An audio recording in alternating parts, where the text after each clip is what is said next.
മിശിഹായിലെ ഏറ്റവും സ്നേഹം നിറഞ്ഞവരെ, ഏവർക്കും വിളക്കന്നൂരിൻ്റെ പുണ്യഭൂമിയിലേക്ക് സ്വാഗതം. നമ്മൾ ഇടവക ജനവും ദൈവജനം മുഴുവൻ വലിയ സന്തോഷത്തിലാണ്. കാരണം ഒത്തിരി കാലങ്ങൾക്ക് ശേഷം, കാത്തിരിപ്പിന് ശേഷം ദിവികാരുണ്യ ഈശോയുടെ അത്ഭുതം ഈ വരുന്ന 31-ാം തീയതി ഉച്ച കഴിഞ്ഞ് നമ്മുടെ ദേവാലയത്തിലേക്ക് കൊണ്ടുവരികയും ഇവിടെ സ്ഥിരമായി പ്രതിഷ്ഠിക്കുകയും ചെയ്യുകയാണ്. അതിൻ്റെ ക്രമീകരണങ്ങൾ ഭംഗിയായിട്ട് നടന്നുകൊണ്ടിരിക്കുന്നു. നമ്മൾ 31-ാം തീയതി ഉച്ച കഴിഞ്ഞ് 1:45 ഉടുവള്ളിയിൽ നിന്ന് ദിവികാരുണ്യ ഈശോയെ സ്വീകരിച്ച് വിളക്കന്നൂർ കുരിശുപള്ളിയുടെ സമീപത്തെത്തുകയും അവിടെ നിന്ന് പ്രത്യേകമായി അലങ്കരിച്ചിരിക്കുന്ന വീതിയിലൂടെ ദിവികാരുണ്യ ഈശോയെ ദിവികാരുണ്യ പ്രദക്ഷിണമായി നമ്മൾ പ്രത്യേകം ഒരുക്കിയിരിക്കുന്ന ദിവികാരുണ്യ നഗറിലേക്ക് വരികയുമാണ് ചെയ്യുക. അവിടെ വെച്ച് കൃത്യം 2:30 തലശ്ശേരി അതിരൂപതയുടെ അധ്യക്ഷനായ ജോസഫ് പാമ്പ്ലാനി പിതാവ് ഏവർക്കും സ്വാഗതം ആശംസിക്കുന്നതാണ്.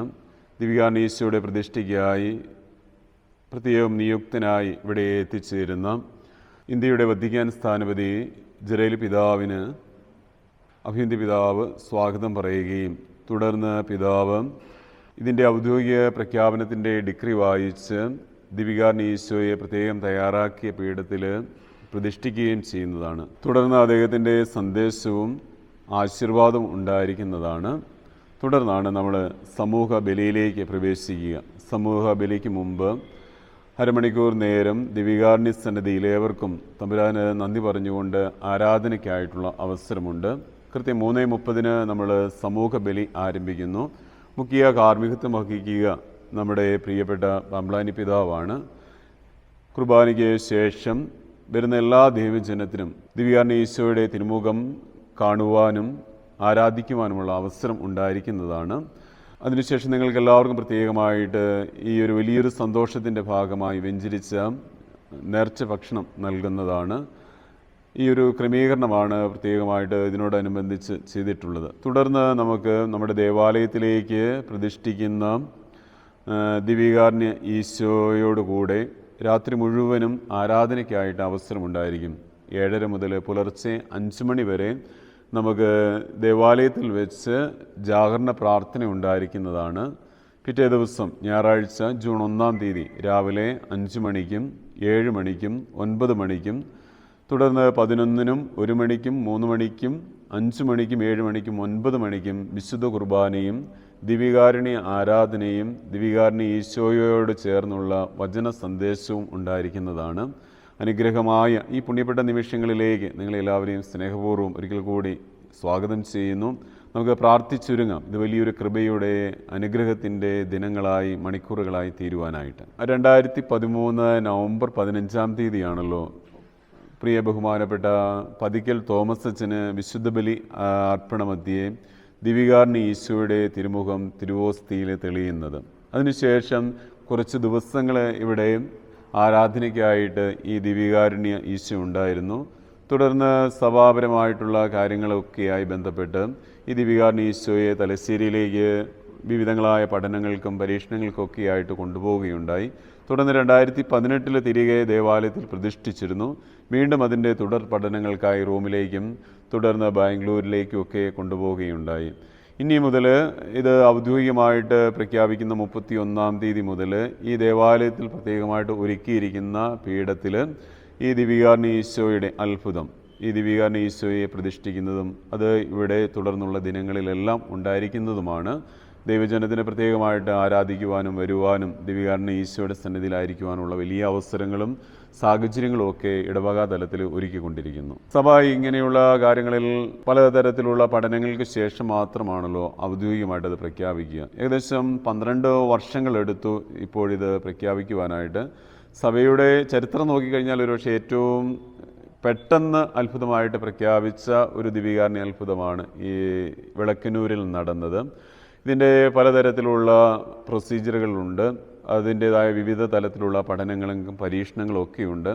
അത് റോമിലും അതിൻ്റെ ബാക്കി ഭാഗം ബാംഗ്ലൂരിലും തുടർന്ന് സഭാ സംവിധാനങ്ങളിലുമൊക്കെ അതിൻ്റേതായ ക്രമീകരണങ്ങളൊക്കെ നടന്നതിന് ശേഷമാണ് ഇത് ഔദ്യോഗികമായിട്ട് പ്രഖ്യാപിച്ച് ദൈവജനത്തിന് ആരാധനയ്ക്കായിട്ട് ദിവികാരുണ്യ അത്ഭുതമായിട്ട് പ്രഖ്യാപിച്ച് ഇവിടെ പ്രതിഷ്ഠിക്കുന്നത്. ഇതിനോട് അനുബന്ധമായിട്ട് ഏതായാലും ദൈവം ഇങ്ങനെ ഒരു അടയാളം ഇവിടെ പ്രവർത്തിച്ചത് നമുക്കറിയാം. അത് ദൈവജനത്തിന് മുഴുവനായിട്ടുമാണ്. പ്രത്യേകിച്ച് ഒരു വിശ്വാസിയെ സംബന്ധിച്ചിടത്തോളം അവൻ്റെ വിശ്വാസത്തിൻ്റെ അടിസ്ഥാനം, ഉറവിടം, ഉച്ചസ്ഥായിയൊക്കെ വിശുദ്ധ കുർബാനയാണ്.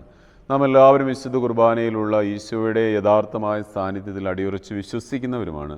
അതേസമയം തന്നെ ഇങ്ങനെയുള്ള ചില അടയാളങ്ങൾ ദൈവം പ്രവർത്തിക്കുക ദിവികാരുണ്യ ഈശോയോട്, വിശുദ്ധ കുർബാനയോട് നമുക്കുള്ള വലിയൊരു സ്നേഹവും വിശ്വാസമൊക്കെ കുറച്ചും കൂടെയൊക്കെ ആഴപ്പെടുത്തുവാൻ വേണ്ടി തന്നെയാണല്ലോ. അപ്പോൾ ഓരോ അടയാളത്തിനും അത് പൂർത്തിയാക്കേണ്ട ഒരു നിയോഗമുണ്ട് എന്ന് നാം എല്ലാവരും വിശ്വസിക്കുന്നു.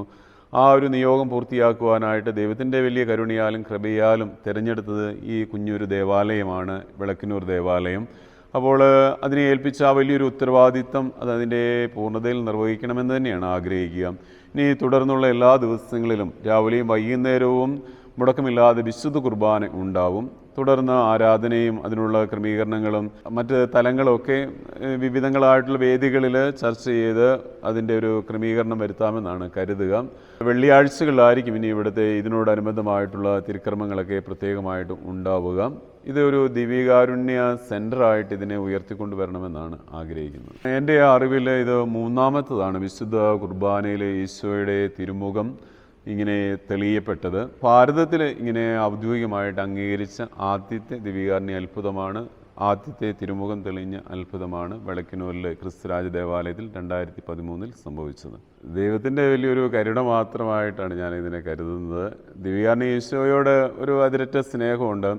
തോമാപുരത്ത് വെച്ച് നടന്ന ദിവികാരുണ്യ കോൺഗ്രസ്സിലും അതിനോട് അനുബന്ധമായ കാര്യങ്ങൾക്കൊക്കെ ചെറിയ തോതിൽ സഹായിക്കുവാൻ കഴിഞ്ഞു എന്നുള്ളതും ഞാൻ ഈ നിമിഷം ഓർമ്മിക്കുന്നു.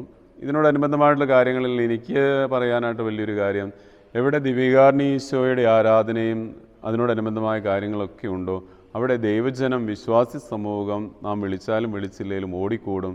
അവർക്ക് അതിൽ നിന്ന് വലിയൊരു കൃപ, ദിവികാരുണ്യ ഈശോ എല്ലാവരെയും ഒരുമിച്ച് ചേർക്കുന്നു എന്നുള്ള ഒരു അനുഭവമാണ് എൻ്റെ ഇതുവരെയുള്ള കുറച്ച് നാളത്തെ ജീവിതത്തിൽ നിന്ന് എനിക്ക് മനസ്സിലായിട്ടുള്ളത്.